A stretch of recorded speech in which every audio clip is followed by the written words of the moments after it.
Hari, narito na po siya. Ay. Lord Tukin, alam ba kung saan naroon sina Elvin at Dwarfina? Oo, pasensya na po kayo, mahal na hari. Kakagising ko lang po maghapon po akong nakatulog. Lord Tukin, magkakaibigan kayo ni Dwarfina. Siyempre, alam mo kung saan lugar kayo pumupunta. Naku, Nuno. Di ba po bawal naman po talaga lumabas ng palasyo si Dwarfina? Kaya po, doon lang po kami sa hardin. Lord Tukin, magsabi ka ng totoo. Nakakahiya. Nasa harap ka ng mahal na hari at mahal na reyna. Yung totoo. Nagsasabi naman po talaga ako ng totoo Hindi naman po talaga kami lumabas ng palasyo Tsaka, mababait po kaming mga duwende. Takot lang po namin kay Nuno.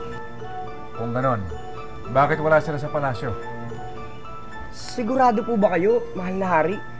Baka naman po nung hinahanap niyo po dun sa kwarto, nandun sila sa hardin. Nung hinanap niyo naman sa hardin, nandun sila sa kwarto. Mahal na hari, kung hindi niyo po alam ang tawag doon, ang tawag po doon ay salisi. Palasyo naman kasi yun, laki-laki.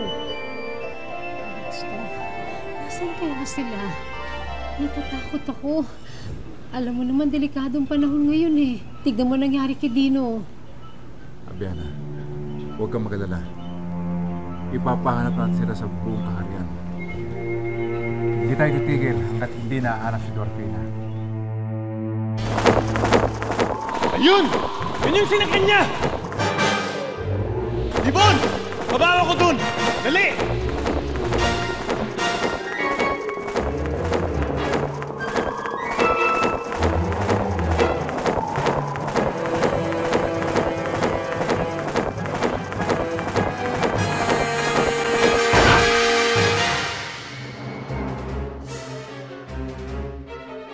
Dwarfina!